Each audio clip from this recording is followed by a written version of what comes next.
Si este taller no fuera tan antiguo, necesito la gracia y el ángel de lo viejo, las románticas vigas de madera podrida, los libros triturados, el ruido frío de la soledad.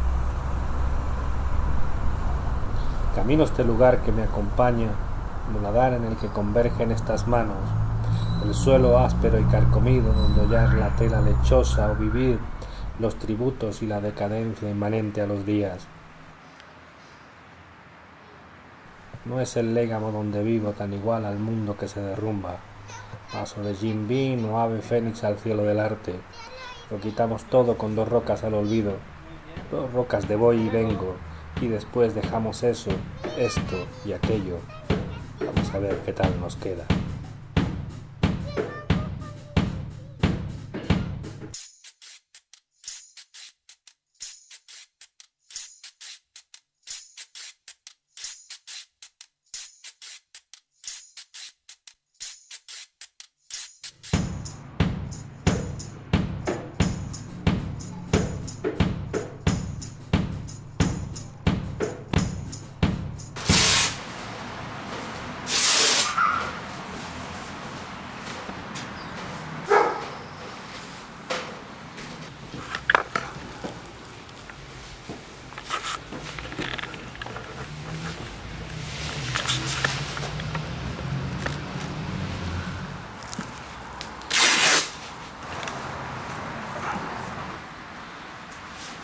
Yo he trabajado durante un año en este taller donde nos encontramos ahora, y ahora sí que lo he hecho, digamos, de una manera muy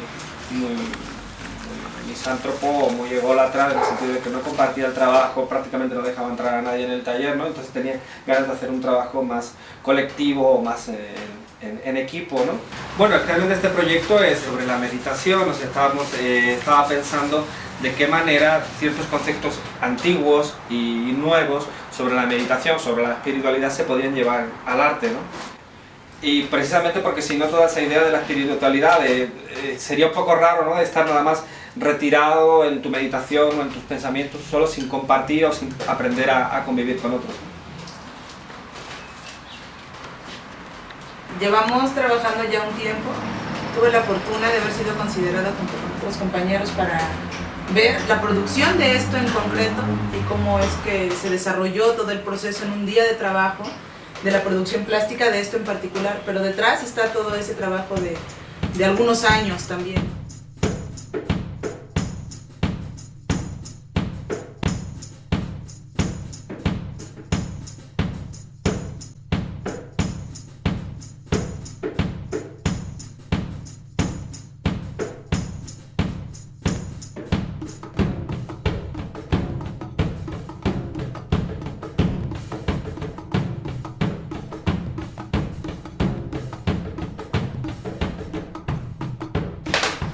Aunque él decía que estaba encerrado y haciendo sus cosas de manera creativa muy individual, inevitablemente se nota en la obra.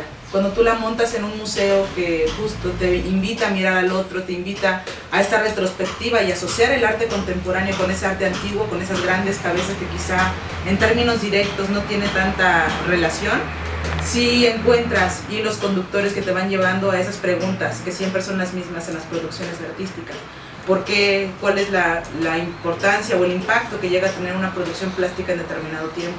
Entonces era como el eco que quería el arte contemporáneo expuesto en un museo de antropología, donde formalmente no hay tanto vínculo, pero en el sustrato humano un poco de la espiritualidad que llama Roberto, que yo llamaría un poco esa necesidad humana que tenemos desde que el ser humano está sobre la tierra de producir arte, desde percutir nuestros cuerpos con la música en principio, hasta producir este tipo de cosas tan estructuradas, ¿no?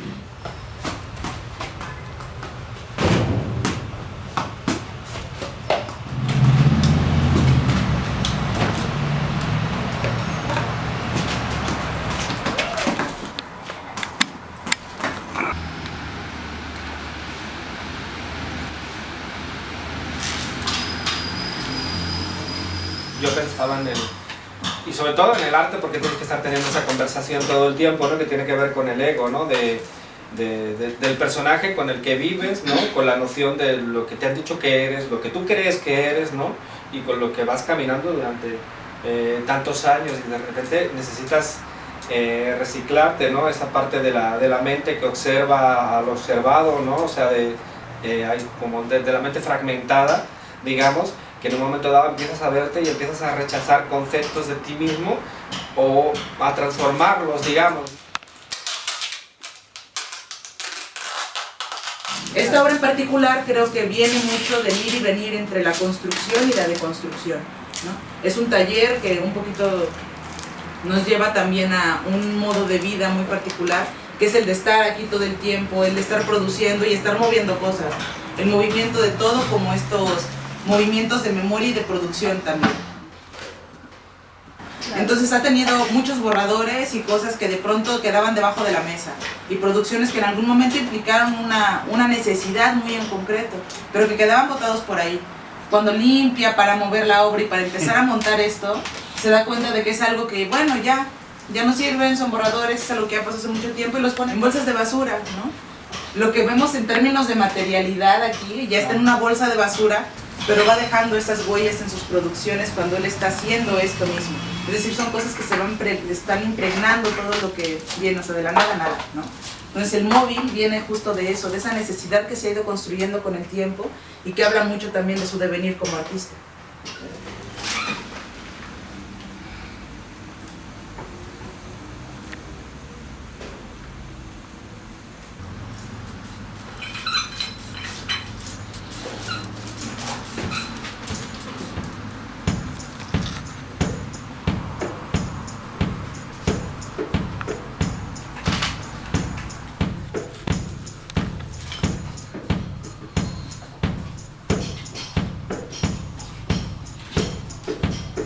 Para mí, aunque suene un poco extraño, es un mecanismo de conexión con lo ignoto, con lo desconocido.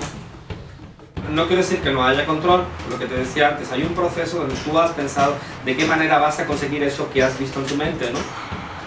O sea, de qué manera visual vas a conseguir eso. Pero hay algo que te conecta con algo que no sabes, que no es conocido. Ese es el misterio del arte, ¿no?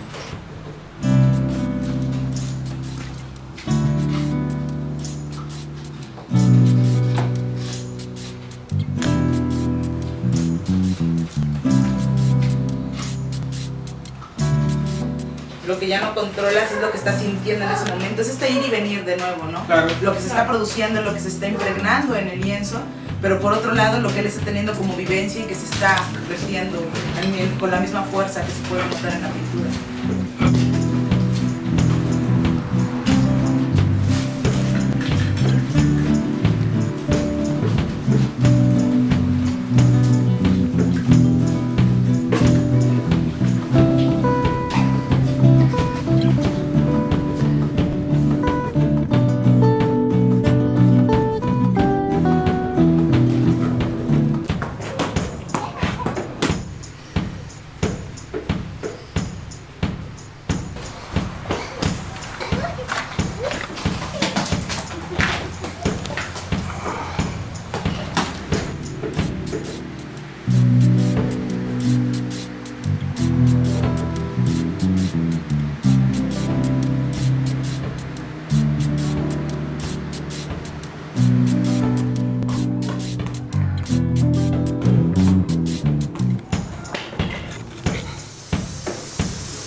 Este monitor creo que ya no va a funcionar.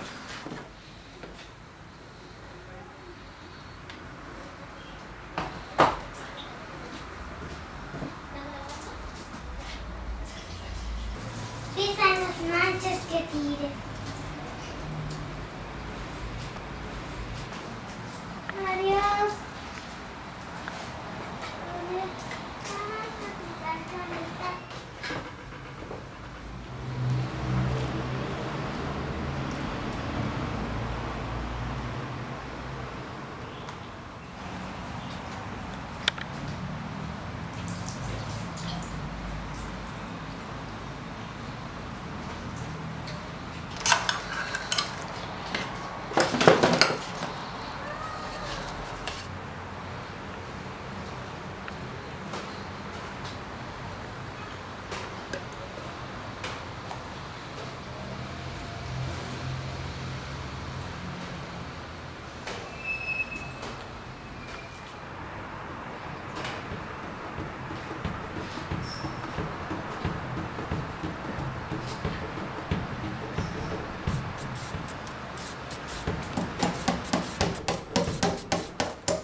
Silbando alfileres me muevo lentamente en la calma que precede a los crímenes, como ser la guerra misma al tiempo que un pintón de batallas perdidas. Si permanezco laborioso más tiempo, bajo el vértigo que se diluye como sol espeso, punzante, el aire en los pulmones se acaba, mi vida llena de sentido se vuelve gravedad, capitulan los brazos tan duros como las nubes, caen golpeados al suelo que emana los claveles lastimados de espadas de brisa aguda.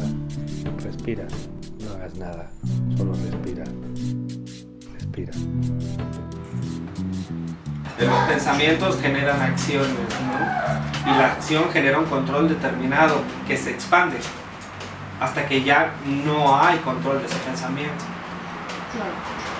Es decir, uno tiene un pensamiento y eso pensamiento tiene unas consecuencias desde la mente hasta lo que pasa en el exterior, desde dentro hacia afuera, ¿no? Tú tienes el control de tu pensamiento, tú decides qué es lo que quieres pensar, ¿no?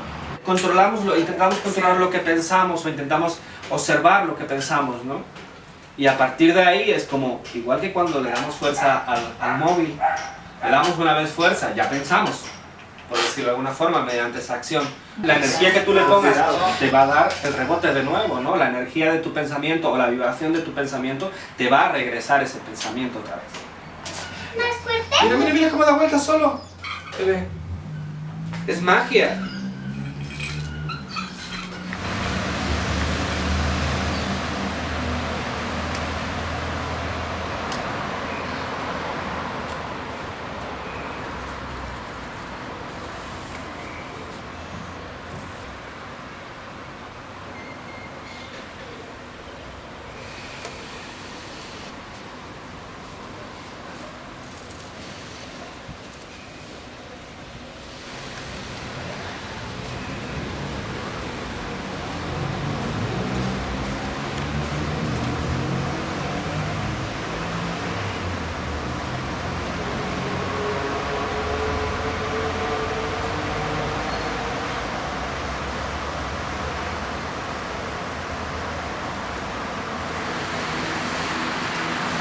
Si has hecho algo que tiene que ver con el arte contemporáneo, no puedes llegar a decirle a alguien, tú no sabes de arte porque estás criticando mi obra. No, a lo mejor no sabes de mi obra, o no te gusta, o no lo consideras arte, cosa que es totalmente lícito por parte del público, ¿no? Que te digo, por parte de la crítica, ¿verdad? Es decir, Sí. oye, esto no lo considero arte. Sí. Y entonces Claro. la respuesta general es que tú no sabes de arte contemporáneo. Sí. No, o sea, es que no me gusta tu arte, a lo mejor es que me gusta el arte contemporáneo. La crítica, que es como un ámbito más puramente académico, llamémoslo así, en el que hay gente que normalmente sabe, que está avalada para poder emitir un juicio respecto a una obra artística, y el gusto exacto, en qué medida esta obra se queda en los recintos, en los museos, en las galerías, y cuál es el impacto que socialmente se puede llegar a tener, ¿no? Claro. En términos de la experiencia, sí individual, pero que se busca que tenga un impacto y una resonancia en una sociedad mucho más amplia, que eso es lo que se necesita ahora. Normalmente nosotros pensamos que tendríamos que acostumbrarnos a no entender el arte contemporáneo cuando tendría que revertirse ese sentido y buscar que el arte contemporáneo llegue a tener impactos mucho más amplios. ¿Qué es la diferencia? Porque algo es artístico y no es desorden. Desde mis manos las huestes que cubren y respetan los silencios. No sabemos si el rey nos abandonó. Aquí y ahora, erguido, un nido desordenado de espadas y lanzas dispuestas apuntan al techo lentamente. Las brochas de distinto calibre, los cartuchos cargados de tinta. Nadie sabe si el reino sigue en pie o si todo se ha acabado. Los cañones disparan las almas, el vigía otea la tarde, allí donde comienza esta noche de piratas nuestro heroico día. La lluvia se va sumando al ruido de la calle. Escucha mi corazón al ritmo de las gotas que caen. No se me olvida que te gusta estar tumbado cuando cae el aguacero. Me cobijo bajo tus alas, cálida la un poncho viejo.